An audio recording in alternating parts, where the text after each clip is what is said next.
what happened to Nicole VanderHeyden. 3 weeks behind bars on accusations he murdered his girlfriend, Douglas Dietrich was released from jail earlier today. A suspect now faces charges for the murder of 31-year-old Nicole VanderHeyden. Indeed, this is a terrible tragedy that is hard to believe. On May 20th, 2016, at 8 o'clock, Nicole VanderHeyden, a 31-year-old lady, was spending the evening with her boyfriend and his friends. Regrettably, circumstances swerved unexpectedly, resulting in the young woman's inability to return to her residence. What happened to Nicole VanderHeyden? This is Solved Files, where crime stories are being brought to your doorstep. What are you waiting for? Just hit the subscribe button for more fascinating and suspense-filled crime stories. Now, let's get back into this story and uncover this mystery, the happy beginning of Nicole. In January 2015, Nicole VanderHeyden connected with Douglas Dietrich. At that time, Nicole had already been through the experiences of marriage, motherhood with 2 children, and divorce. Although Nicole and Douglas haven't known each other for a long time, they began cohabiting shortly after they met, and within a few months, Nicole unexpectedly became pregnant. Despite this, Doug and Nicole were overjoyed at the idea of going through the parenting experience together. In May 2016, Nicole, Douglas, and their 3 kids, the youngest of whom was just 6 months old, lived in Green Bay, Wisconsin. The young couple, Doug and Nicole, spontaneously decided to spice up their relationship and go to a concert on Friday night, May 20th. A sitter would look after their children while they were away. A picture of Nicole, blissfully engaged and surrounded by her beloved partner and his friends, was taken at the concert.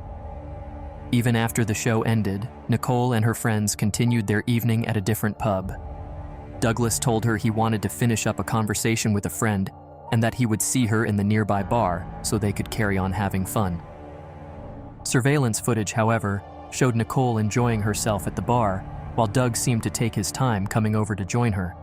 After some time, he received a furious SMS from Nicole, accusing him of being unfaithful. She tried to call Doug at 12:30 a.m., but he didn't answer. Nicole became so frustrated that she encouraged a friend to call Douglas on her phone, and he answered. Nicole seemed disturbed by Douglas's selective disregard for her calls. She got up and headed for the door, but her friend's attempts to hold her back were ineffective. The disappearance and search of Nicole. Nicole, feeling betrayed, ran out into the street, turned at the corner of the building, and disappeared into the night. Douglas and his friends started looking for Nicole after learning she had left. They drove around the surrounding roads looking for her, but she was nowhere to be found. Finally, they returned to the pub, had a couple more drinks, and left for home. At about 5:30 a.m., Douglas Dietrich called the cops and reported that his girlfriend, Nicole VanderHeyden, was missing. Brown County Public Safety, this is Therese.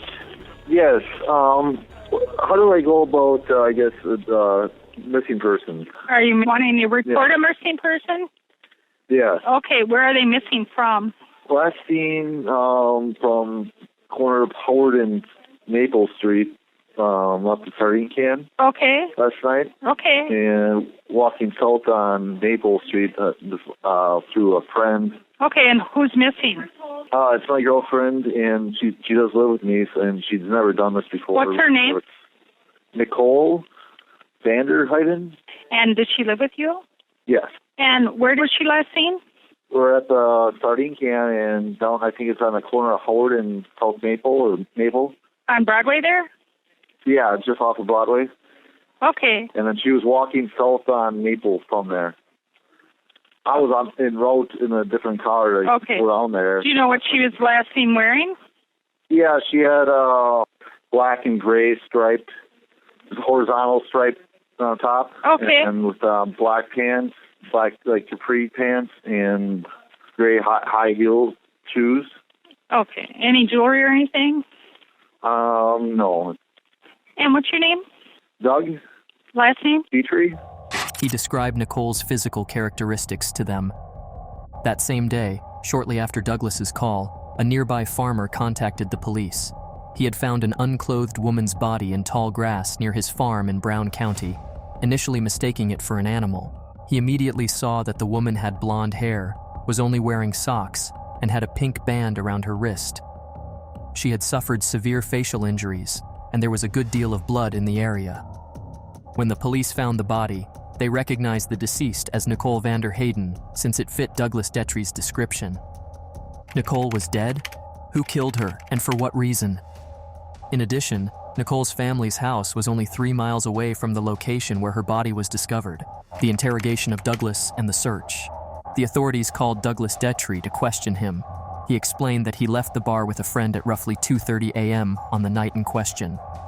At roughly 3 in the morning, his friend left him off at his house. Douglas walked inside, fell asleep, and woke up at approximately 5 in the morning. He quickly called the police to report Nicole missing after realizing she hadn't returned home. Detry denied any involvement in Nicole's disappearance or death, claiming to be innocent. The shocking news that Nicole's body had been found on the farm had been given to him by the police. Detectives also obtained a search warrant for Douglas Detry and Nicole VanderHeyden's home simultaneously. Blood was found during the search in the back seat of their car and on the garage floor. In addition, a pair of Air Jordans were discovered in the garage. Bloodstains were also visible on the soles of these sneakers, which was in line with the shoe print found on the deceased woman's back.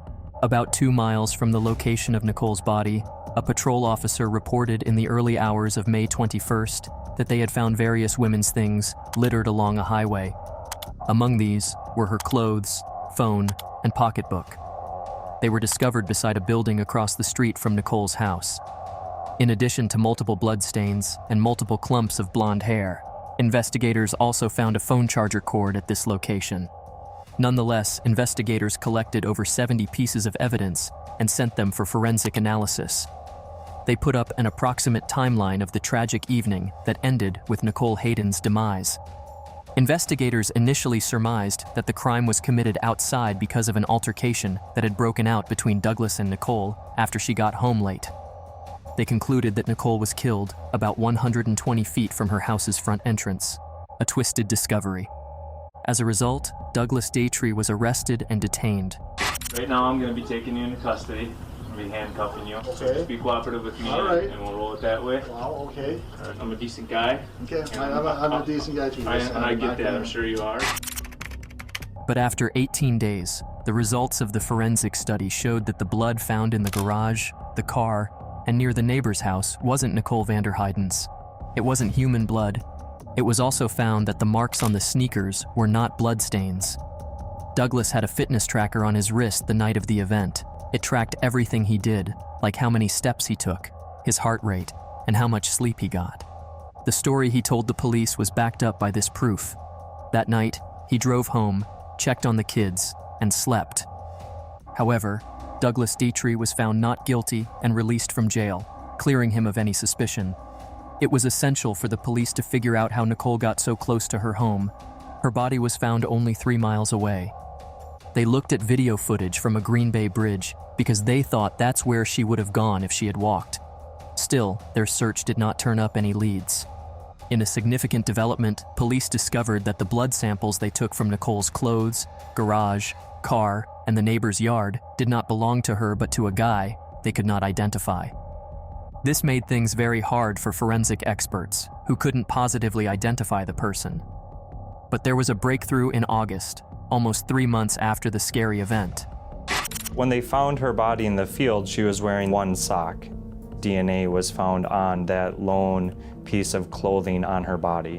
The forensic lab told the cops that they had successfully extracted DNA from one of Nicole's socks. This DNA sample was complete and trustworthy. A new suspect was detected. After inputting the DNA findings into the national database, they discovered the identity of a former resident of Virginia, George Stephen Birch. On March 1st, 2016, George Stephen Birch moved to Green Bay, Wisconsin, in search of a new beginning.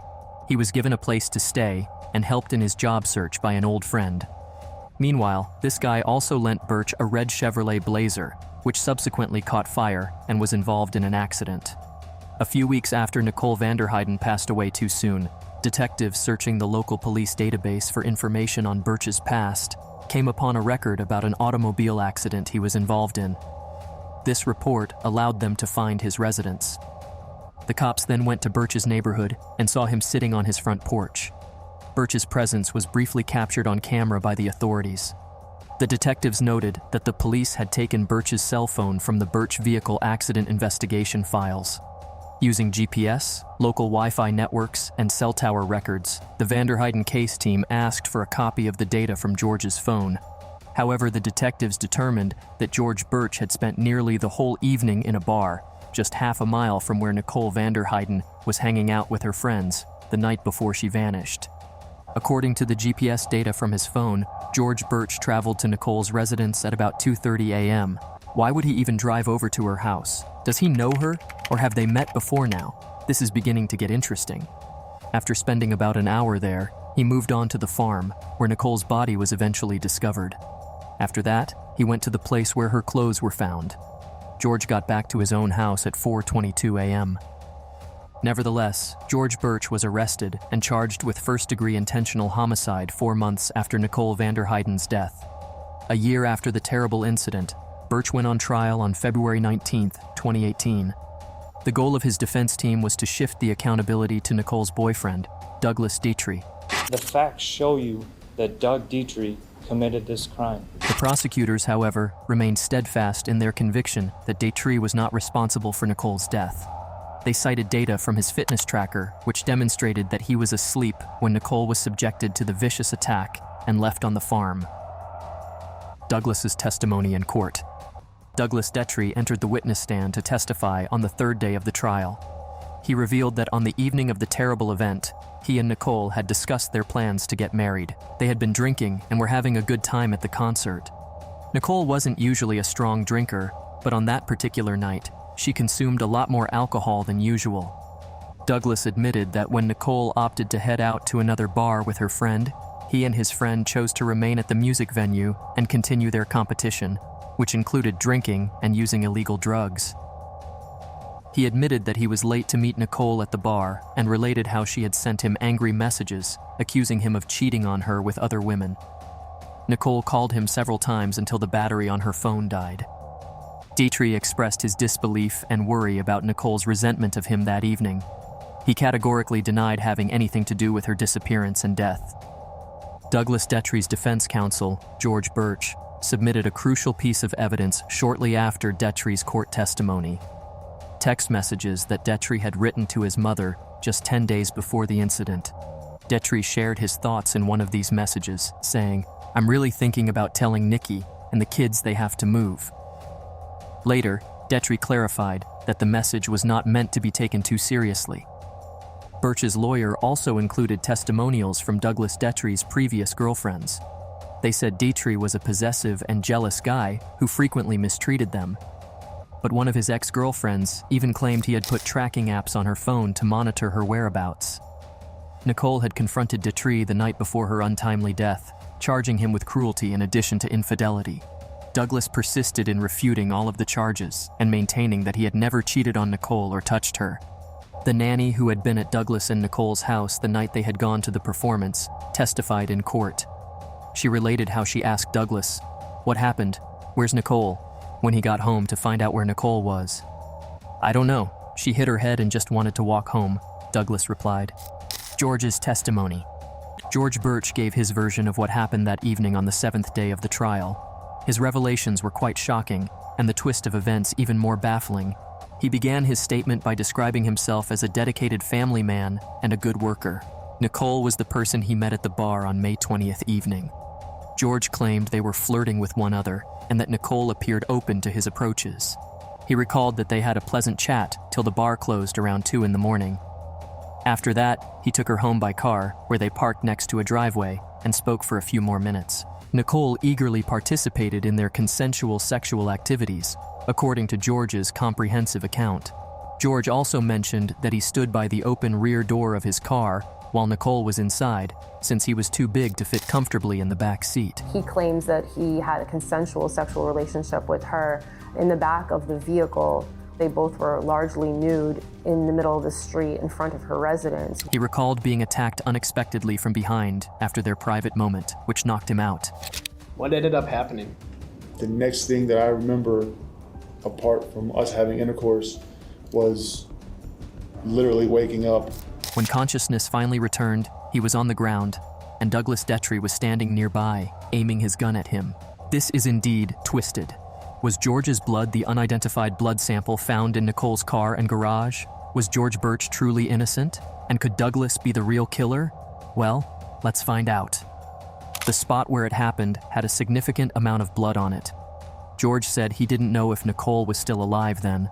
George Birch, a large, physically commanding man who weighed 113 kilograms and stood 6'7" in, gave a shred of thorough evidence in court. He stated that he received instructions from Douglas Detry to put Nicole VanderHeyden's body, also known as Nikki, in his car's trunk and drive it to a remote area. Birch explained that he obeyed, putting Nikki in the trunk, and then he and Douglas went to the property. Birch claimed that Douglas was pointing a gun at him non-stop during this trip. After reaching the farm and lugging Nicole's body out into the tall grass, Birch described an abrupt altercation. He turned on Douglas and shoved him to the ground with great strength.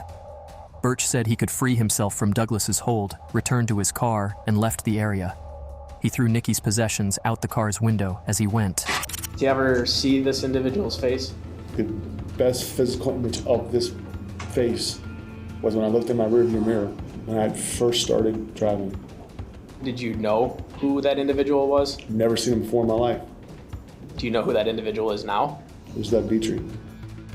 The next day, Birch went fishing with pals and took this May 21st photo while on the water.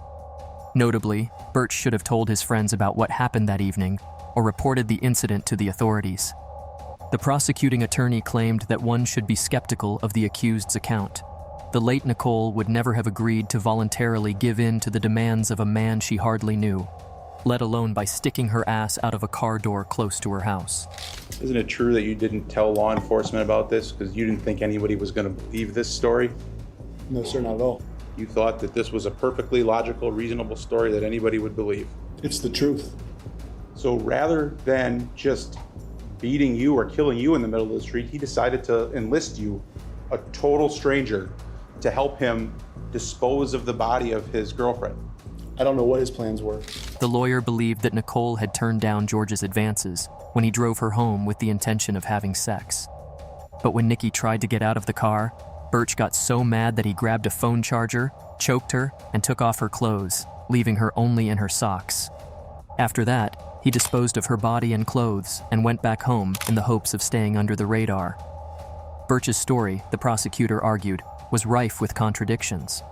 The day after the attack, the body's disposal, and his escape, Birch looked happy as he went fishing with pals. Additionally, the victim's filthy clothes were shown in court by the prosecutor. Birch said the woman had undressed in his car, so if that's true, her clothes would have been immaculate.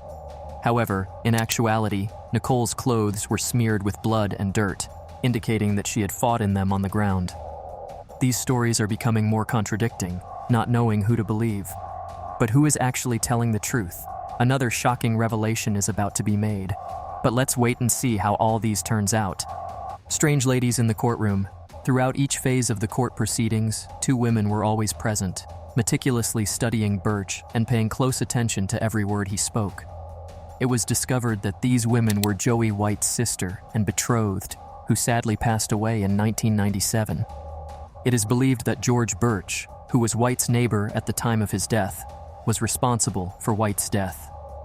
Even after George was cleared of any wrongdoing and released from prison, White's sister and fiancé continued to be persuaded that he was responsible for the death of their beloved. The verdict. Following the conclusion of 19 days of testimony and consideration by the jury, the judge made his decision. George Birch was found guilty of a deliberate offense, and the judge declared that the defendant deserved the death penalty. However, due to the regulations of the state, he was sentenced to life in prison without the possibility of parole. Without the fitness bracelet's proof, Douglas Detry, who had been anxious about being re-indicted for the death of his dearly loved one, breathed a sigh of relief. Perhaps he would still be incarcerated if he did not have the bracelet on. George Birch can no longer hurt anyone after being found guilty and given a life sentence. Meanwhile, Nicole VanderHeyden's children are currently raised by their biological father. What a sad story. How could Birch make up such a story about being hit from behind after killing a young mother, all for selfish desire? Now, what do you think about this case? Do you think the punishment was fair enough for George Birch? Let us know in the comments section below. Do you know what or how a sad case looks like? Check out our previous video on your screen warning, one of the saddest cases I've ever seen.